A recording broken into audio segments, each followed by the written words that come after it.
An empowered woman is not obsessed with hustle culture, okay? Because that's the pressure we feel. You get caught up almost like what the old school say, the hustle and the bustle. You can still get your life back. Get your life back. It's real. Get your life back. Get your life back. Yes. I'm so excited that you are here. Now today I do want to try to keep this down under 45 minutes. Let's see what we can do today. So it all depends, because I would love your interaction. Welcome to those of you who are new. I am Cheryl Y. Howard. The Y stands for Yolanda. And I am a certified life purpose coach, pastoral counselor, mental health professional, minister, cosmetologist, and a couple of things. Empowered women is not obsessed with hustle culture, okay? Because that's the pressure we feel. You get caught up almost like what the old school say, the hustle and the bustle. Just always trying to get somewhere. Now, of course, you got to be sometimes aggressive toward your purpose and achieving things, right? That's a good aggression, because aggression is not a bad word. It is the intent of it. You going after. That means you're being tenacious. You do things with tenacity. There's nothing wrong with that. But you're not doing it. You don't get lost in it where you lose yourself because you're trying to compete with the Joneses or with other people or with the Jacksons or whatever, right? So you're not doing these things under pressure or comparing your journey to other people. You're not moving. You are moving with intention, as I always say, peace, I just mentioned that, and by faith. Even when your path is unclear. And that's real. And when I find myself in that situation or that season, I'm like, okay, God, I don't see exactly. I mean, there's sometimes when God would show me stuff, but I didn't know I had to go through this to get to that. And there's other seasons where it's like, God, I don't know what's coming out of this, what's happening, where we going, why did you send me here, why did I meet this person, like what is the purpose of all of this? But I'm going to still press on and believe you, not pressured on, press on, moving forward with intention. And then because of that, there's a peace if I'm really trusting and relying on him. Now there's moments of uncertainty, of course. Because we all going to experience that. But overall, you're moving and you're shaking because you know something is coming out of this. You know that it's producing something. Fruit is coming out of this that will remain. Okay. So that's the only pressing that may come, that when you're going through trials and tribulations, and I'm just talking about big stuff, I'm talking about when you're working towards something and all that comes along with it, you may feel yourself being pressed like grapes, right? Making fine wine, like God taking you through a process and a pruning, right? Getting out some impurities or just extracting all those wonderful traits that he have inside of you so you can operate in that. You're getting rid of the negative and the bad stuff and you become fruitful. So when you know who you are, you stop settling for what you're not. Oh my God. Let that sink. That's a Selah moment. Let that simmer. When you know who you are, you stop settling for what you're not. Now tell me, what does that mean to you? You may think of a person, place, or thing. You can settle for a person, place, or thing, or situation that you're not, that does not align with you, but you settle for it for some reason. And it usually goes back to those negative core beliefs about what you told yourself. And if you tell yourself the wrong story or the sad negative story, you will end up aligning yourself and connecting with the wrong, what's the word? Misaligned, not disalign. Misaligned person, place, or thing or situation. Therefore, causing more stress, more trauma, more negative experiences, and trying to get out of that circle and cycle and learning a lesson again. But life is full of lessons. And so now you relinquish power from anger and dissension and discourse. You don't give those things power. It's like the older people I grew up around would say, I'm giving it to God. It's like I'm laying that over to him. I'm not carrying it. I'm not walking in that. I'm not walking in anger and distrust and disbelief and all of those negative things. I want the peace of God that surpasses all understanding. And so they find this peace walking in that and doing it as unto God. I'm doing this for him. When you live life that way, God will use you in a supernatural way. Because now you're walking in the divine nature of God. Come on here. All right. This is getting good to me. Your voice is the instrument God gave you to build, not to bury. Okay, don't kill stuff. I just said don't self-sabotage. Speaking negative will do that. Right? You can kill something before it even happens. In your mindset, you can do that too. The way you think about things. You have to change your thoughts. Then you have to change your language. You can't repeat those negative core beliefs. So you need to find affirmations. You need to find word. When I say word, I mean scripture. And use it instead of saying the wrong thing. Say that. Let that supersede all those negative thoughts and words that come out of your mouth. Right? Okay. Number 4, and empower. So I gave a bonus. That's what makes it 6 straight. But anyway, an empowered woman heals her wounds, meaning you do the work that you need to do to be healed emotionally, mentally, spiritually, even physically. You start working on those things. You're empowered. Doesn't mean you're always going to feel good and be at your best, but you are approaching it with working towards healing and receiving healing as well. And you do things that help you to heal. The empowered woman doesn't pretend to be strong. She faces her pain, gets the help she needs, okay? And chooses wholeness over hiding. No more shrinking, right? Again, like I said, you are approaching life differently. No longer shrinking and hiding. You're living. You're working towards thriving if you're not thriving already.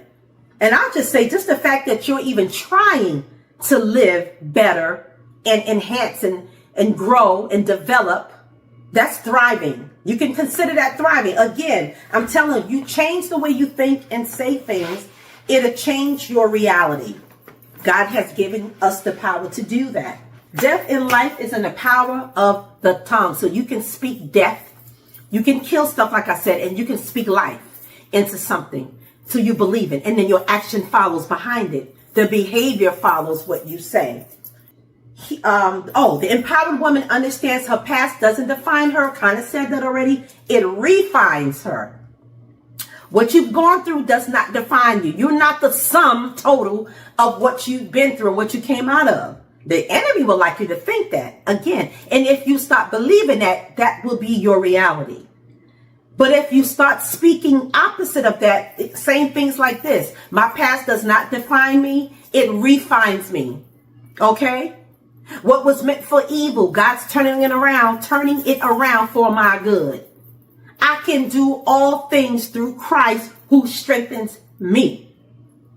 That's the stuff you need to say. And then you'll start to feel it. Because you're eating it. You're eating the whole scroll. You're taking it in. You're letting it digest. And then manifestation comes. Okay. An empowered woman walked in purpose, not pressure.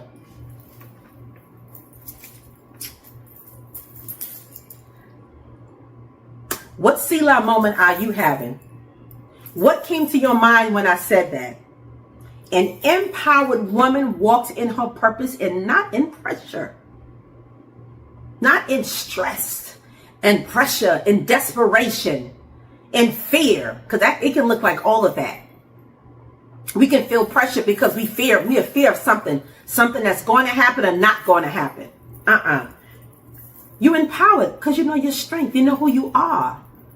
You're walking in your healing. You can see clearly. So you don't feel pressured. You can pace yourself because God got this, remember? So you take your pace. You don't compare yourself to other people. You're not in fear of what others are doing and how far others have gone before you. Live in the moment and be present so you don't feel pressured.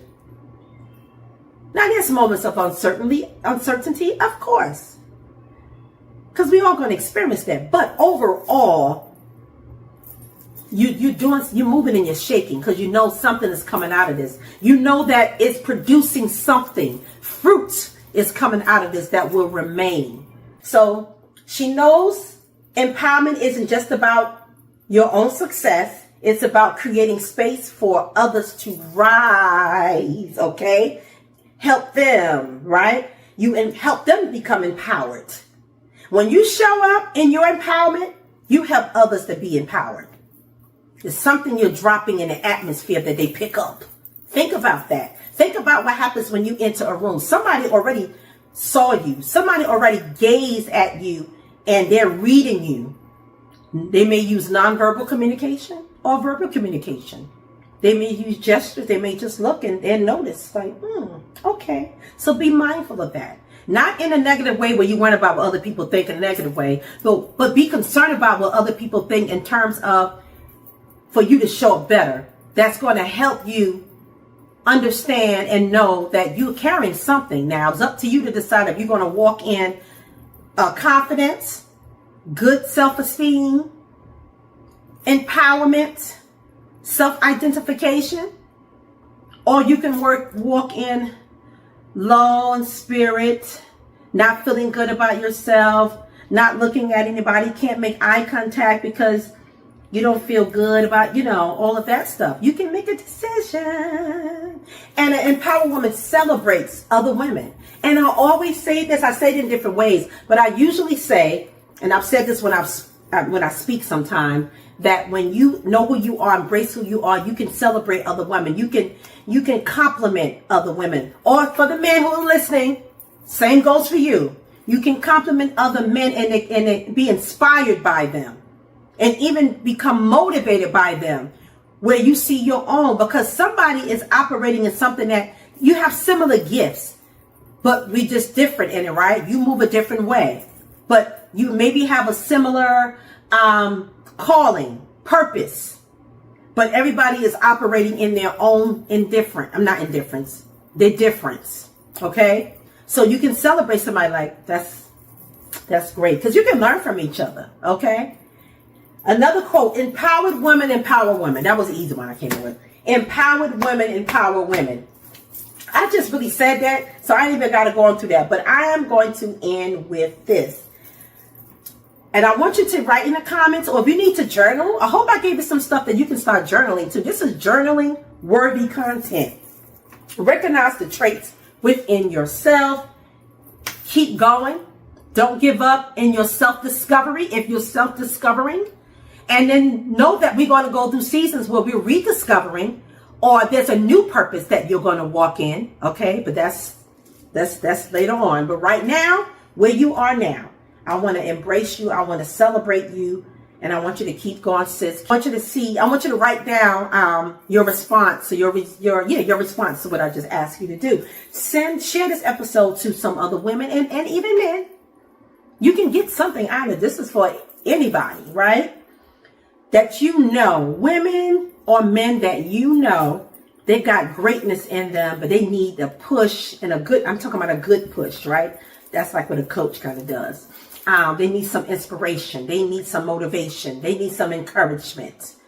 Share it with them, please. Because it may not even apply to you, but it will apply to somebody I guarantee somebody in your circle. Somebody here may be above this. You've been there, done it, whatever. But somebody, this was life-changing. And if it was, please, if you know all of the messages I've heard in my life from going to conferences and retreats and workshops myself that helped me develop, that changed my life, people I'll never forget, sayings I'll never forget, life-changing words that woke me up and helped me to embrace and walk in my empowerment. Oh my God, it was all of those things that helped me. And it could be one thing, something simple, but it was empowering to you. I want to be that for you. I want to be that person that speaks life-changing things, messages, topics, discussions, all those good things, okay? Thanks again for tuning in, guys. And I hope you become a member. I hope you become part of the Get Your Life Back tribe. That's what I call my members and followers. Okay, my tribe. Love you. Blessings. Get your life back.